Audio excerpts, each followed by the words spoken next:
আপনি জানেন যে আজই হচ্ছে মনোনয়নপত্র জমা দেওয়ার শেষ দিন। তো আজকে অনেকেই মনোনয়নপত্র জমা দিতে আসছে, কারণ পুরো বাংলাদেশে গতকাল পর্যন্ত যে হিসেব সেটি হচ্ছে ৩,১১৪ জন তারা আসলে মনোনয়নপত্র নিয়েছেন, কিন্তু মনোনয়নপত্র জমা দিয়েছেন সেই তুলনায় খুবই কম, মাত্র ১৬৬ জন। তো বাকি আসলে অনেকেই রয়েছে ৩,০০০-এর মতো বা ২৯০০-র মতো মানুষ যারা মনোনয়নপত্র নিয়েছেন কিন্তু এখনও জমা দেননি। তো তাদের জমা দেওয়ার শেষ দিন আজকে। তবে নির্বাচন কমিশনের পক্ষ থেকে একটি কথা বলা হয়েছে যে যদি রাজনৈতিক দলগুলো, বিশেষ করে বড় রাজনৈতিক দলগুলো তারা যদি আবেদন করে যে এই মনোনয়নপত্র দাখিলের যে শেষ সময় সেটি যেন বাড়ানো হয়, এরকম কোনো আবেদন যদি তাদের কাছে আসে, তাহলে নির্বাচন কমিশন বৈঠক করবে এবং বৈঠক করে সিদ্ধান্ত নেবে যে মনোনয়নপত্র জমা দেওয়ার যে তারিখ সেটি তারা বাড়াবেন কিনা। তবে এখনো পর্যন্ত সেরকম কোনো সিদ্ধান্ত আসেনি এবং এখন বেলা ১২টা বাজে, আর মাত্র ৫ ঘন্টা রয়েছে মনোনয়নপত্র জমা দেওয়ার যে সময় সেটি। তো আর ৫ ঘন্টার মধ্যেই আসলে আবেদন করতে হবে বা তারও কিছুটা আগে আসলে আবেদন করতে হবে রাজনৈতিক দলগুলোকে।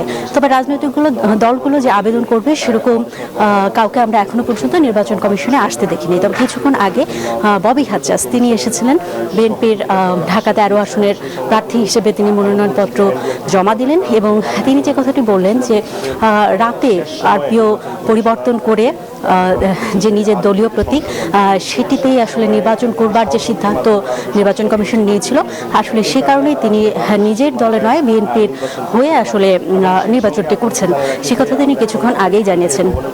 আর ৫টা পর্যন্ত এখানে এই রিটার্নিং কর্মকর্তার অফিসে যারা রয়েছেন মনোনয়ন পত্র আসলে নিয়েছেন তারা জমা দিতে পারবেন। আমরা এরই মধ্যে জেনেছি যে জামাতের আমির শফিকুর রহমান তার যে মনোনয়নপত্র সেটিও আজকে জমা দেওয়া হবে এবং তাকে এই যে নির্বাচন কমিশনের পেছনে যে রিটার্নিং কর্মকর্তার কার্যালয় রয়েছে এখানেই আসলে তার মনোনয়নপত্রটি জমা দেওয়ার কথা।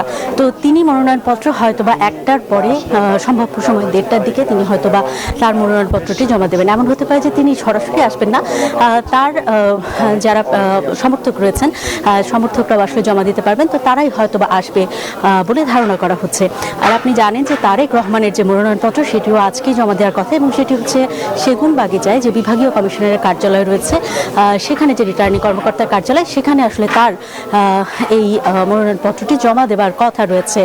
এই মুহূর্তে আমরা চলে যাব সেগুনবাগিচায়, সেখানে রয়েছেন আমাদের আরেক সহকর্মী নামিরা। আপনি আমাদেরকে একটু জানাবেন যে তারেক রহমানের মনোনয়নপত্র জমা দেওয়ার শেষ আপডেট কি, আর সেখানে কারা কারা মনোনয়নপত্র আজকে জমা দিলেন?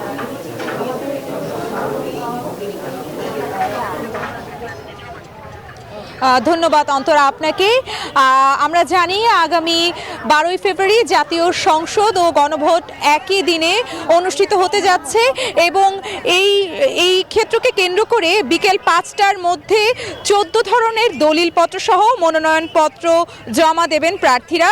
বেলা 11টার দিক করে তারেক রহমানের হয়ে মনোনয়ন ফর্ম জমা দিতে এসেছিলেন বিএনপির চেয়ারপারসনের উপদেষ্টা আব্দুস সালাম ও আমিনুল হক এবং তাদের কার্যক্রম যথাযথ শেষ জমা দেওয়ার। এবং আমরা জানি সহকারী রিটার্নিং কর্মকর্তা যারা আছেন তাদের নিকটেই এই মনোনয়নপত্র জমা দিতে হবে। বেলা বাড়ার সাথে সাথে প্রার্থীদের ভিড়ও দেখা যাচ্ছে।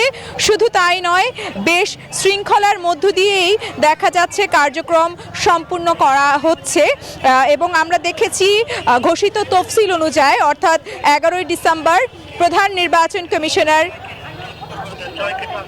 এএমএম নাসির উদ্দিনের নেতৃত্বে কিন্তু তফসিল ঘোষণা হয়েছে এবং সকল বিষয় তুলে ধরা হয়েছে নির্বাচনকে কেন্দ্র করে।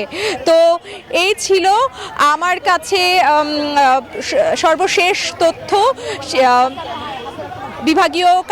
বিভাগীয় কমিশনারের সম্মুখ থেকে। তো এখন আমরা চলে যাব আমাদের সহকর্মী জয়ের কাছে।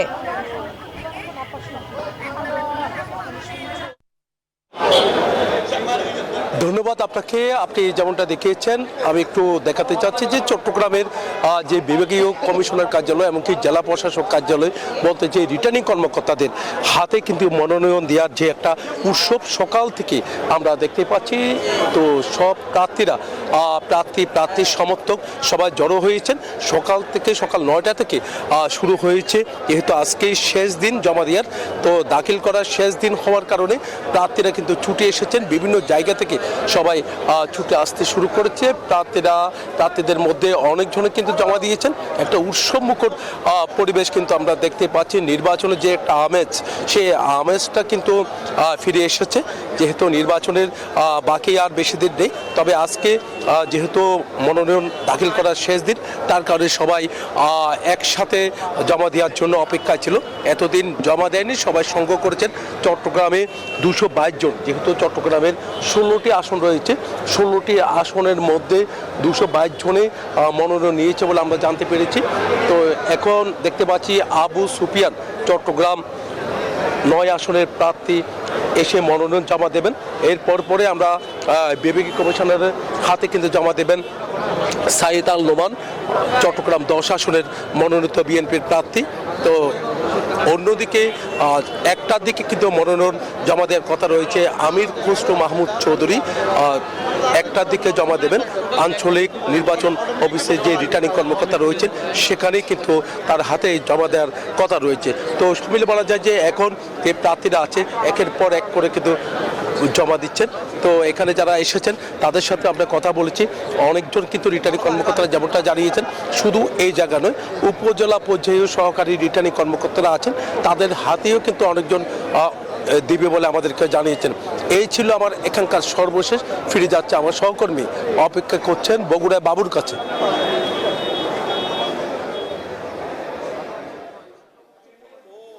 জয়, বগুড়াতে গতকাল এবং আজ সকাল পর্যন্ত 57 জন প্রার্থী মনোনয়নপত্র উত্তোলন করেছেন। বগুড়ার 60টি আসন রয়েছে। ইতিমধ্যেই একজন প্রার্থী গতকাল মনোনয়ন দিয়েছেন, পত্র জমা দিয়েছেন এবং বাকিরা আজকে জমা দেবেন। আপনাকে জানিয়ে রেখি, কিছুক্ষণের মধ্যেই বগুড়া সদর আসনের প্রার্থী বিএনপির ভারপ্রাপ্ত চেয়ারম্যান তারেক রহমানের পক্ষে বিএনপি নেতারা নমিনেশন ফরম জমা দেবেন এবং বাদ জোহর মিলাদ মাহফিলের পর বেগম খালেদা জিয়ার সুস্থতা কামনা শেষে তার পক্ষে বগুড়া 7 আসনে যিনি প্রার্থী বেগম খালেদা জিয়া, তার পক্ষে দলীয় নেতৃবৃন্দ মনোনয়নপত্র জমা দেবেন। এর পাশাপাশি বগুড়া জেলার বিভিন্ন যে উপজেলা রয়েছে, সেই উপজেলাগুলোতে সহকারী রিটার্নিং অফিসারের কাছে মনোনয়নপত্র দাখিল করবেন বিএনপি, জামাত, ইসলামী আন্দোলন, খেলাফত মসজিদ, জাকের পার্টি সহ বিভিন্ন দলের প্রার্থীরা। বগুড়ার যে 7টি আসন রয়েছে, সব কটি আসনেই জাতীয়তাবাদী দল বিএনপির যেমন প্রার্থী রয়েছে, তেমন জামাত ইসলামেরও প্রার্থী রয়েছে এবং এর পাশাপাশি ইসলামী আন্দোলনেরও প্রার্থী রয়েছে এবং সবগুলো আসনে অন্যান্য দলের প্রার্থীদের সাথে খেলাফত মজলিস, গণ অধিকার পরিষদ এবং জাতীয় পার্টির একজন প্রার্থীও মনোনয়নপত্র উত্তোলন করেছেন বলে আমরা জানতে পেরেছি। জেলার রিটার্নিং কর্মকর্তা এবং জেলা প্রশাসক তৌফিকুর রহমান আমাদেরকে জানিয়েছেন যে তারা সুষ্ঠু, অবাধ, নিরপেক্ষ নির্বাচনের স্বার্থে প্রয়োজনীয় সকল ব্যবস্থা গ্রহণ করবেন এবং তারা কিন্তু সকাল থেকে অপেক্ষা করছেন। কেউ মনোনয়নপত্র উত্তোলন করছেন, কেউ জমা দেবেন, সেই অপেক্ষায় তারা রয়েছেন এবং আজকে বিকেল 5টা পর্যন্ত মনোনয়নপত্র উত্তোলন এবং জমা দেওয়া যাবে। বগুড়া 1 আসন, বগুড়া 2 আসন, বগুড়া 3 সহ বগুড়া 60টি যে আসন রয়েছে, সেই আসনগুলোতে এখানে বিএনপির নেতারা জনাব তারেক রহমান এবং বেগম খালেদা জিয়ার পক্ষে মনোনয়নপত্র দাখিলের পরেই তারা কিন্তু নিজ নিজ এলাকায়, নিজ নিজ উপজেলায় সহকারী রিটার্নিং অফিসারের কাছে মনোনয়নপত্র দাখিল করবেন বলে জানা গেছে। কিছুক্ষণের মধ্যেই বগুড়া শহর জামাতের আমির আবিদুর রহমান সোহেল সহ জামাতের নেতৃবৃন্দ এখানে মনোনয়নপত্র দাখিল করবেন এবং তারেক রহমানের পক্ষে কিছুক্ষণের মধ্যে বিএনপির নেতারা দাখিল করবেন বলে আমরা জানতে পেরেছি। এই ছিল বগুড়া থেকে সর্বশেষ। ফিরে যাবো স্টুডিওতে। আসিফ। আব্দুল সালাম বাবু, ধন্যবাদ আপনাকে।